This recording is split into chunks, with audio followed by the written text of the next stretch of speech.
คนส่วนมากของโลกมีชีวิตอยู่ด้วยธรรมชาติคนส่วนมากของโลกเป็นเช่นนี้ธรรมชาติมันไม่มีหลักที่จะมากำกับจิตของเรามนุษย์ทั้งโลกจึงเกิดความวุ่นวายเพราะมนุษย์เอาธรรมชาติของจิตเอาธรรมชาติของความคิดของตนเป็นใหญ่เอาธรรมชาติสิ่งที่ตนแต่ละคนที่มีความพึงปรารถนามาเป็นเหตุให้เกิดความวุ่นวายทุกคนต้องการความสุขทุกคนไม่ต้องการความทุกข์นี่เป็นธรรมชาติมันไม่มีหลักมีแต่คำพูดแต่ไม่มีหลักให้เรายึดเมื่อบุคคลดำเนินชีวิตตามธรรมชาติชีวิตก็ประสบแต่คำว่าความทุกข์ประสบแต่คำว่าความวุ่นวายประสบแต่คำว่ากังวลใจเพราะธรรมชาติไม่มีข้อยุติหาข้อยุติไม่ได้มันเป็นเพียงแค่คำพูดมันไม่มีหลักตัวหนังสือให้เราอ่านได้ส่วนธรรมะนั้นบุคคลที่มีชีวิตอยู่ด้วยธรรมะกับบุคคลมีชีวิตอยู่ด้วยธรรมชาติย่อมแตกต่างกันคนที่มีธรรมะก็มีหัวใจธรรมชาติอยู่คนที่มีธรรมชาติหัวใจไม่มีธรรมะมันมีแต่ความรู้สึกเช่นอยากได้อยากมีอยากเป็นเนี่ยเราก็ไม่สนใจละจะไม่ฟังใครละเช่นชาวนาบ้านนอกอยากจะล้อมเวลาจะล้อมรั้วก็ไม่สนใจแล้วจะเป็นที่ของใครก็จะล้อมรั้วทำรั้วก้านเขตแดนก็จะทำแบบนั้นแหละมันก็ล่วงละเมิดซึ่งกันเป็นปัญหาซึ่งกันและกันหัวใจที่มีธรรมชาตินำแต่ความทุกข์นำแต่ปัญหามาให้กับบุคคลนั้นบุคคลใดก็แล้วแต่ที่มีชีวิตอยู่กับธรรมชาติจะเป็นทุกข์ตลอดเวลาเพราะตามใจธรรมชาตินั้นจะตามใจเราทุกอย่างธรรมชาติตามใจทุกอย่างเพราะเป็นกิเลสคนส่วนมากก็เป็นเช่นนั้นตามใจตัวเองตามใจตาตามใจหูตามใจจมูกตามใจลิ้นตามใจกายตามใจจิตส่วนธรรมะนั้นไม่ตามใจตาและไม่ตามใจหูไม่ตามใจจมูกไม่ตามใจลิ้นไม่ตามใจกายและไม่ตามใจจิตธรรมะนั้นจะหยุ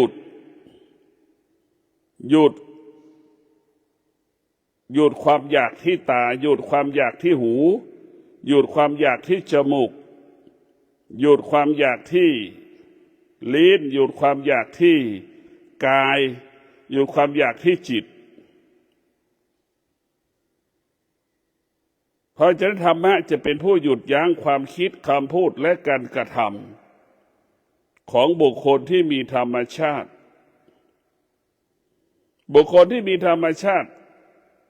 ก็เหมือนเด็กเหมือนลูก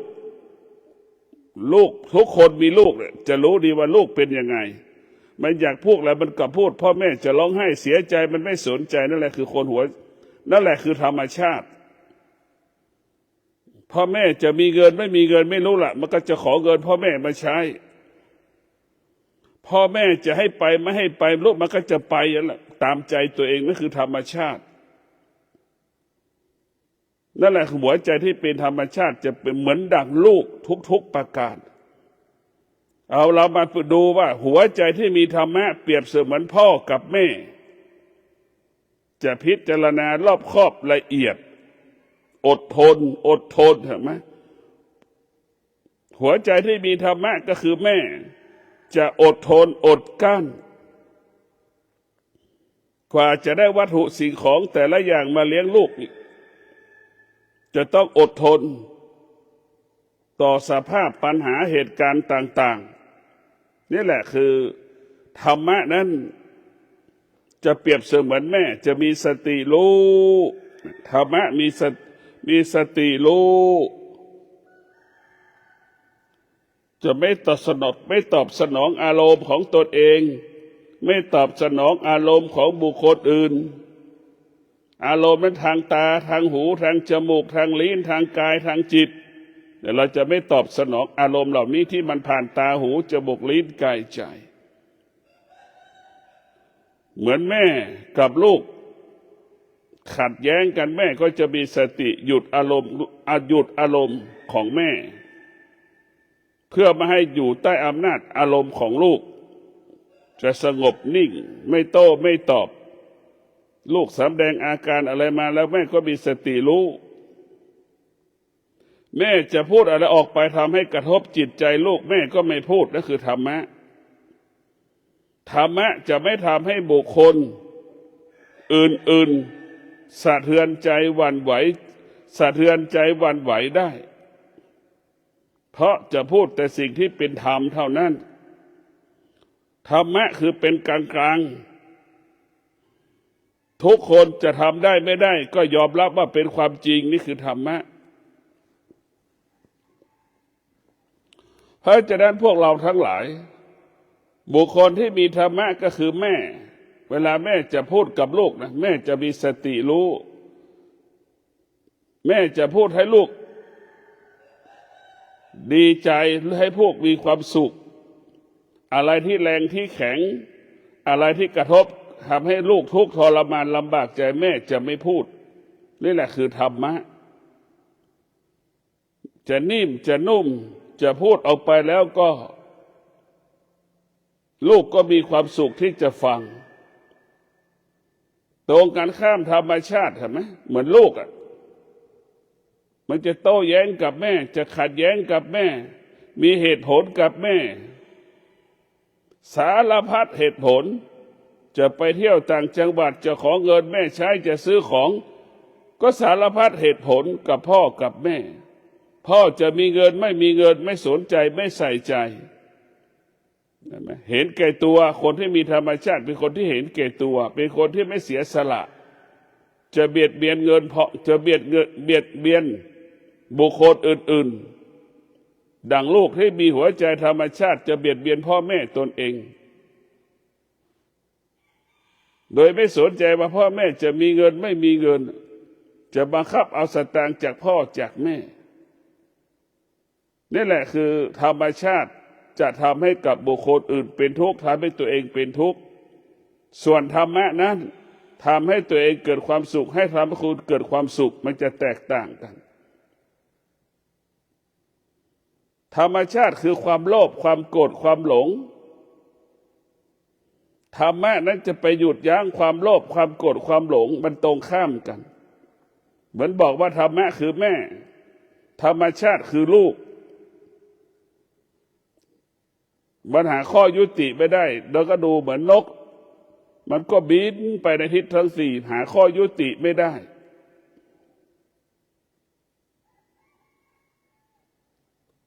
ธรรมชาติเหมือนงัวเหมือนควายที่ปล่อยเข้าในป่าเห็นไหมมันก็หาข้อยุติไม่ได้มันก็ไปไม่มีที่สิ้นสุดไปแล้วก็หายไปจากคอกไปแล้วไม่ยอมเข้าคอกมันก็หายไปเลยก็มีเป็นจำนวนมากเป็นเช่นนั้นธรรมชาติมันไม่รู้จักว่าดีมันไม่รู้จักคำว่าไม่ดีธรรมชาติแต่ธรรมะนั้นจะให้เรารู้ว่านี่คือร้อนนี่คือหนาวนี่คือเย็นทุกคนจะสัมผัสกับความเป็นจริงพูดความจริงเราก็รู้ว่าเราพูดความจริงเรามีสติรู้ เราพูดไม่เป็นความจริงเราก็มีสติรู้เป็นเช่นนี้เป็นแบบนี้เป็นอย่างนี้ของมันแต่เรามีสติรู้แบบนี้อยู่แบบนี้และชีวิตของเรานั้นมันต้องประกอบไปด้วยธรรมมีชีวิตอยู่ได้ด้วยธรรมนำมาซึ่งความสุขนำมาซึ่งความสงบสุขมีชีวิตอยู่ด้วยธรรมคิดพูดและกระทำประกอบไปด้วยศีลสมาธิปัญญาประกอบไปด้วยศีลสมาธิปัญญา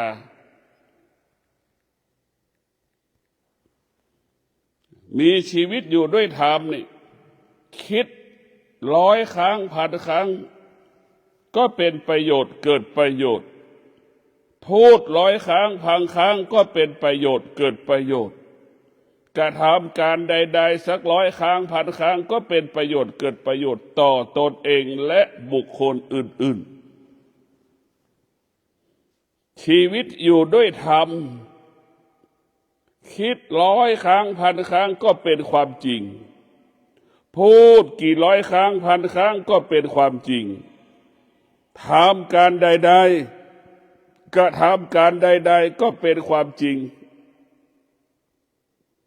เพราะฉะนั้นชีวิตที่อยู่ด้วยธรรมนั้นธรรมก็หมายถึงศีลสมาธิปัญญาชีวิตใดประกอบไปด้วยศีลสมาธิปัญญาจะพูดความจริงตลอดเวลาเกิดประโยชน์ต่อตนเองและบุคคลอื่นๆ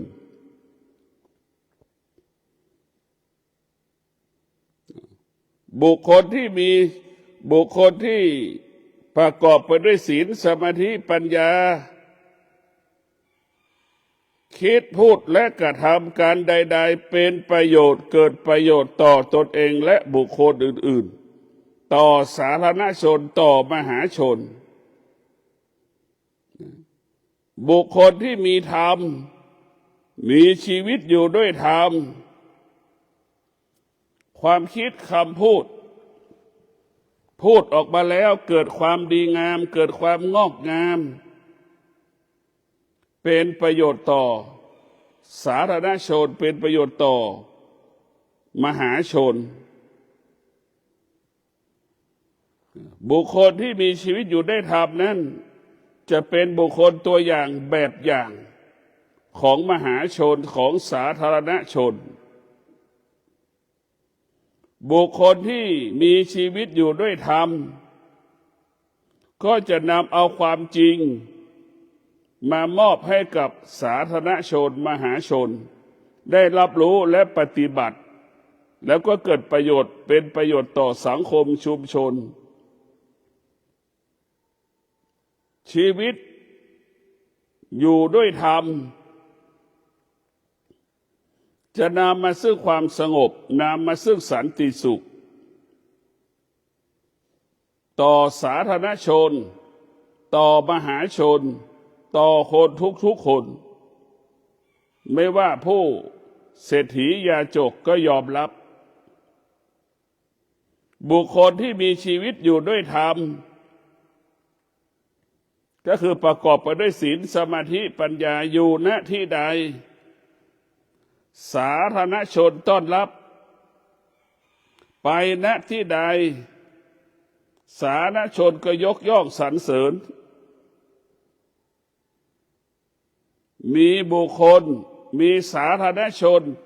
ไปมาหาสู่อยู่ตลอดเวลาชีวิตบุคคลที่มีธรรมะบุคคลที่มีธรรมะมีชีวิตอยู่เพื่อธรรมะเป็นที่ไว้ใจเชื่อใจของสาธารณชนเป็นที่เคารพของสาธารณชนสาธารณชนมหาชนไปมาหาสู่อยู่ตลอดเวลาสาธารณชนหรือบุคคลอื่นๆมาขอรับคำปรึกษา ยามที่จะเกิดการพัฒนายามที่จะแก้ปัญหาก็ระลึกถึงบุคคลที่มีธรรมเป็นที่ไว้ใจเชื่อใจของสาธารณชนอานุภาพของธรรมนั้นมันมีพลังและยิ่งใหญ่ธรรมะของพระพุทธเจ้าเปรียบเสมือนของหอมธรรมะของพระพุทธเจ้าเปรียบเสมือนของเย็นมนุษย์ทุกคนต้องการของหอมต้องการของเย็นนี่คือธรรมะของพระพุทธเจ้าก็เป็นเช่นนั้นบุคคลที่มีธรรมเนี่ยจะเป็นบุคคลที่มีเมตตาสูงบุคคลที่มีธรรมก็จะเป็นบุคคลที่เสียสละชีวิตส่วนตนเพื่อประโยชน์ของชาติของโลกเพื่อประโยชน์ต่อสาธารณชนที่อยู่กินอาศัยนั้นเพราะฉะนั้นพวกเราทั้งหลายบุคคลที่มีธรรมะโดยเฉพาะผู้นำตั้งแต่สูงสุดต่ำสุดผู้นำต้องประกอบไปด้วยศีลสมาธิปัญญาจะเป็นผู้นำที่ต้นแบบเป็นผู้นำแบบอย่างของหมู่บ้านชุมชนอำเภอจังหวัดเป็นหมู่บ้านเป็นบุคคลตัวอย่างของโลกของชาติดังพระบาทสมเด็จพระเจ้าอยู่หัวรัชกาลที่9เป็นพระมหากษัตริย์ต้นแบบเป็นพระมหากษัตริย์แบบอย่างของโลกพระมหากษัตริย์ทุกพระองค์ในโลกยอมรับพระบาทสมเด็จพระเจ้าอยู่หัวคิดพูดและกระทำล้วนเป็นความจริงทุกประการคิดพูดและกระทำเป็นประโยชน์เกิดประโยชน์ต่อสาธารณชนมหาชนชนในชาติตลอดกาลเวลานี่แหละคืออานุภาพของธรรมะมันจะให้เรานั้นคิดพูดและกระทำสิ่งที่เป็นประโยชน์เกิดประโยชน์ต่อสาธารณชนต่อคนส่วนมากของโลกของชาติเพราะฉะนั้นพวกเราทั้งหลายธรรมะของพระพุทธเจ้าจึงยิ่งใหญ่กว่าธรรมชาติธรรมชาตินั้นเป็นสิ่งสกปรกนะเหมือนเราเกิดจากกิเลสมีความโลภมีความโกรธมีความหลงมีความอยากมีความต้องการไม่มีวันจบสิ้นหัวใจคนไหนมีธรรมชาติหัวใจคนนั้นก็ทำลายของเจ้าของมันเองธรรมชาติทำลายธรรมชาติเห็นไหมเรียกว่าธรรมะจะสร้างสรรค์ธรรมชาติมันจะทำลายและเบียดเบียนเหมือนเราจะได้เสื้อใหม่สักตัวเหมือนเราจะได้รถสักคันเห็นไหมมันทุกข์มันทรมานมันลำบากมันอึดอัดมันหงุดหงิดทุกเดือนการที่จะเอาเงินไปจ่ายค่าเช่ารถค่าเช่าบ้านผ่อนบ้านผ่อนรถอย่างเงี้ยมันอึดอัดเช่าหอพักอยู่แต่ละเดือนมันอึดอัดมากนั่นแหละคือธรรมชาติเป็นผู้เบียดเบียนแต่ธรรมะของพระพุทธเจ้าบอกสอนให้เราเข้าใจเรื่องธรรมชาติ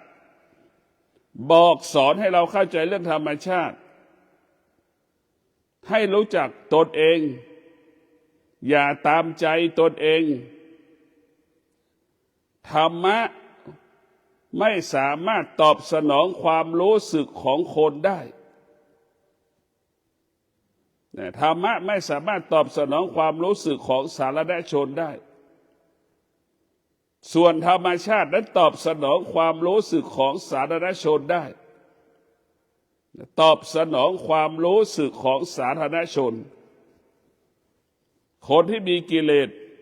พูดคำไม่ดีพูดคำไม่เพราะคำพูดไม่สุภาพเนี่ยทุกคนก็ชอบหลงไหลหมดชอบและหลงไหลเพราะสิ่งเหล่านั้นเป็นกิเลสผู้ที่พูดความจริงไม่มีใครต้องการความจริงคือธรรมะ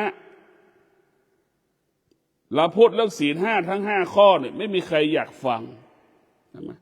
ไม่มีใครอยากฟัง เพราะอะไรศีลห้าเป็นความจริงของชีวิตทุกคนล่วงละเมิดศีลห้าเสมอเหมือนกันหมดไม่มากก็น้อยเพราะฉะนั้นศีลห้าจะเป็นความจริงถ้าพูดเรื่องศีลเมื่อไหร่ทุกคนก็จะเกิดอาการสำแดงอาการเกิดอาการสำแดงอาการทุกข์ทรมานลำบากสะเทือนใจหวั่นไหวใจเพราะฉะนั้นธรรมชาติเบียดเบียนเราหมดทุกอย่างแต่มนุษย์ทั้งหลายกลับหลงไหลธรรมชาติกลับไปยึดธรรมชาติเอาธรรมชาติมันเป็นหลักมันเป็นทุกข์มันผิดมันเป็นธรรมชาติแต่เราผิดธรรมชาติตรงนี้มันไม่ถูกต้องมันเป็นธรรมชาติแต่เราผิดธรรมชาติเมื่อเราต้องการสิ่งใดๆก็แล้วแต่เช่นเราต้องการคำว่าความสำเร็จถ้าเป็นธรรมะมันก็บอกให้เรามีสติอดทนให้เรามีสติวิริยะภาคเพียรความว่าสำเร็จถึงจะเกิดขึ้นกับชีวิตของเราแต่ถ้าเป็นธรรมชาติมันบอกให้เราต้องการความสำเร็จอย่างเงี้ยมันจะไม่อดทนมันจะไม่เป็นคนที่ไม่มีวิริยะภาคเพียรมันกลับไปลักเล็กขโมยน้อยได้มาซึ่งวัตถุสิ่งของนั้นเห็นไหมตรงกันข้ามธรรมะเราอยากได้วัตถุสิ่งของใดๆเราต้องมีความอดทนเราต้องมีความอดทนเราต้องมีวิริยะภาคเพียรมันจะบอกให้เราอย่างนี้บอกให้เราแบบนี้เพราะฉะนั้นพวกเราทั้งหลายเราต้องมีสตินี่สำคัญที่สุด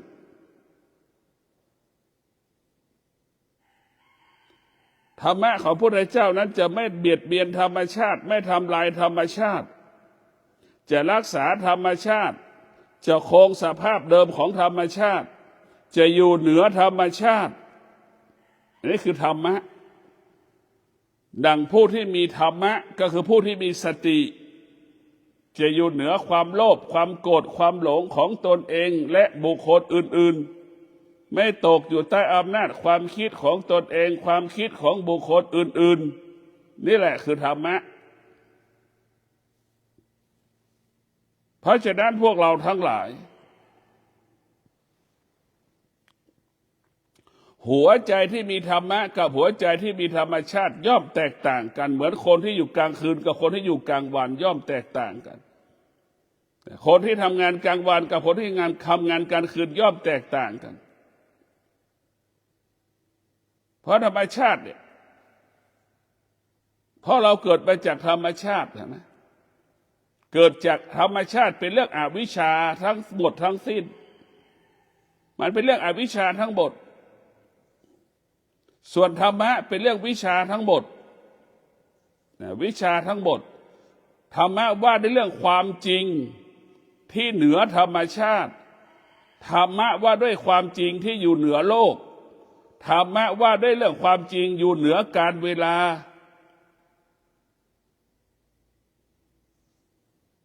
ธรรมะว่าด้วยเรื่องความจริงที่อยู่ที่กายกับจิตอยู่ที่กายกับจิตธรรมะว่าด้วยเรื่องความจริงที่กายกับจิตเท่านั้นธรรมะจะไม่ออกนอกกายธรรมะจะให้เราเห็นกายกับเห็นอารมณ์ที่อยู่กับที่จิตมันกระทบ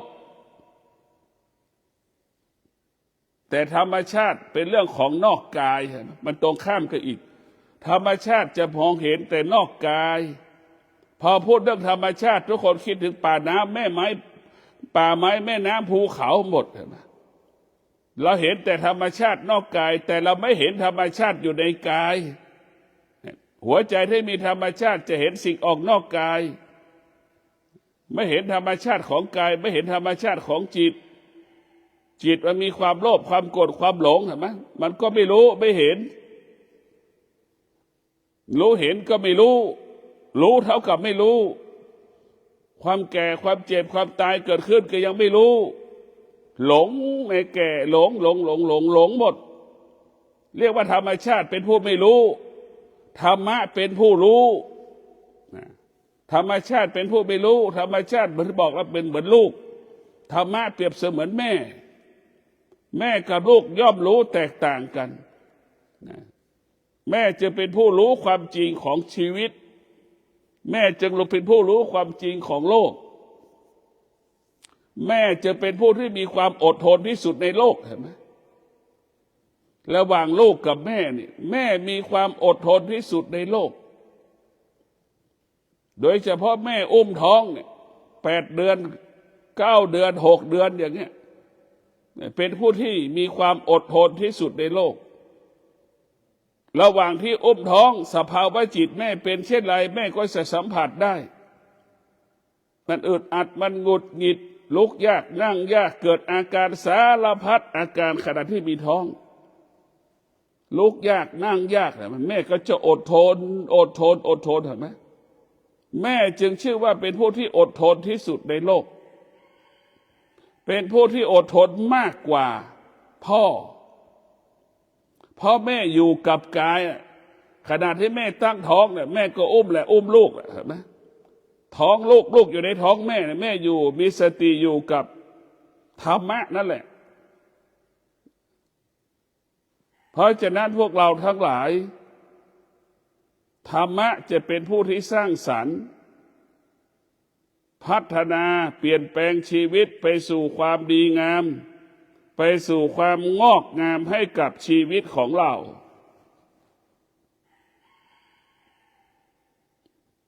บุคคลที่มีธรรมะเวลาคิดพูดและกระทำเป็นประโยชน์เกิดประโยชน์ต่อโลกต่อประเทศต่อชาติต่อสังคมต่อชุมชนที่เราอยู่กินอาศัยพูดความจริงสื่อสารความจริงให้คนในประเทศชาตินั้นๆโลกนั้นๆทวีปนั้นๆชุมชนนั้นๆได้รับรู้เรื่องความจริงเพราะฉะนั้นธรรมะเนี่ยมันเป็นความจริงของชีวิต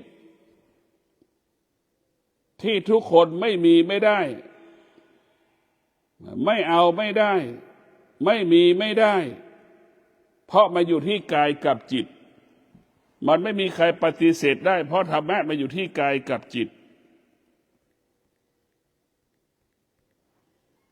ส่วนธรรมชาติเราเข้าใจว่าแม่น้ำป่าไม้ภูเขาเป็นของนอกกายบุคคลที่มีธรรมะก็จะเห็นธรรมชาติของกายใหญ่กว่าธรรมชาตินอกกายมันจะแตกต่างกันนะคนที่มีหัวใจที่มีธรรมชาติก็จะเห็นแต่แม่น้ำป่าไม้ภูเขาสิ่งแวดล้อมต่างๆที่มันนำความเสียหายน่ะแต่ส่วนธรรมะพระพุทธเจ้าจะมองธรรมชาติของจิตธรรมชาติของกายมันจะมองใกล้ตัวอะไรที่มันไม่ดีนอกกายมันก็เกิดขึ้นในกายก่อนอะไรที่มันไม่ดีนอกกายมันก็เกิดขึ้นกับจิตเราก่อนและขยายผลไปสู่นอกกายมันอยู่ในกายก่อนเหมือนเรากินเห็นไหมพอกินมากพออายุสักระยะหนึ่ง30 40 50 60การกินเหล่านั้นแหละนำมาซึ่งโลกสารพัดโลกเห็นไหมนั่นแหละคือธรรมชาติก็ทำลายเราเองกินนั่นแหละตัวมันเองทำลายตัวมันเองก็เรียกว่าเราแก่เราเจ็บเราตายเพราะตัวเราเองหรือการแก่การเจ็บการป่วยการตายเพราะเรากินทั้งนั้นเบื้องต้นเจ็บป่วยเพราะเรากินไม่หยุดไม่ยั้งการกินเป็นเหตุให้แก่เจ็บป่วยตายก่อนเวลากำหนดจนถึงที่สุด เราไม่กินจึงเป็นเหตุให้เราตายอีกเห็นไหมการกินก็เป็นเหตุให้เกิดโรครักษาไม่หายก็เป็นเหตุให้เราเกิดความตายเราตายเพราะกินเราตายเพราะกินสุดท้ายเราตายเพราะเราไม่กินอีกเห็นไหมมันไม่เกิดความสมดุลกันเรากินเห็นไหมอะไรก็กินหมดทุกอย่างพอเจ็บป่วยมาที่สุดไม่กินไม่ได้ตายเพราะไม่กินเนี่ยพวกเราทั้งหลายต้องมีสติว่าธรรมะกับธรรมชาติย่อมแตกต่างกันเราจะต้องพิจารณาสิ่งเหล่านี้พิจารณาอยู่ตลอดเวลาว่าธรรมะกับธรรมชาติย่อมแตกต่างกันธรรมะไม่จำเป็นต้องอาศัยธรรมชาติธรรมะเปรียบเสมือนควานช้างธรรมะเปรียบเสมือนจ็อกกี้ธรรมชาติเปรียบเสมือนช้างธรรมชาติเปรียบเสมือนม้าเห็นไหมจ็อกกี้ก็คือธรรมะควานช้างคือธรรมะเรียกว่าธรรมะกำกับควบคุมธรรมชาติก็คือจิตของเรานี่แหละจิตเราไม่ให้ยึดติดในความโลภความโกรธความหลงความโลภความโกรธความหลงเกิดขึ้นที่ไหนที่ตาหูจมูกลิ้นกายใจเห็นไหมมันก็เกิดอยู่ตรงนี้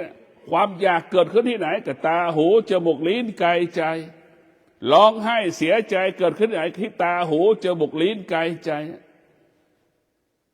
ดีใจอยู่ไหนดีใจเสียใจก็เกิดที่ตาหูจมูกลิ้นกายใจและทั้งหมดทุกอย่างมาอยู่ที่ตัวเราทั้งหมดทั้งสิ้นตาหูจมูกลิ้นกายใจพ่อแม่ครูบาอาจารย์พระพุทธเจ้าจึงสอนให้เรารู้เรื่องตาให้เรารู้จักคำว่าตาให้รู้จักคำว่าหูให้เรารู้จักคำว่าลิ้นให้รู้จักคำว่าจมูกให้รู้จักคำว่ากายให้รู้จักคำว่าจิตให้เรารู้จักหน้าที่ของตาหน้าที่คือรับรู้รูปรับรู้ทางตาทางรูปที่ผ่านตาหรือตากระทบกับรูปวัตถุสิ่งของต่างๆถ้าตาได้รับการฝึกฝนตานั้นได้รับการอบรมตานั้นก็จะเป็นผู้รู้ดังสุนัขแสนรู้ดังช้างแสนรู้ดังสัตว์แสนรู้นานาชนิดที่เราฝึกฝนมันจะเป็นเช่นนั้นเมื่อตาได้รับการฝึกฝนตาเป็นผู้รู้ตาก็จะเลือกพิจารณาดูให้เป็นธรรมะทั้งหมดทั้งสิ้นตานั้นก็รู้สิ่งที่เป็นอนิจจังทุกขังอนัตตาตาก็จะไม่ยึดติดสิ่งที่เป็นอนิจจังทุกขังอนัตตาหูก็เป็นเช่นนั้นรับรู้เรื่องเสียงหูมันก็จะไม่ยึดติดเสียงที่มันเป็นอนิจจังทุกขังอนัตตาออกไปจากจะไม่ยึดติดจมูกสัมผัสกับกลิ่นก็รู้ว่ามันเป็นเสียงมันเป็นสิ่งอันนี้เป็นอนิจจังทุกขังอนัตตามันก็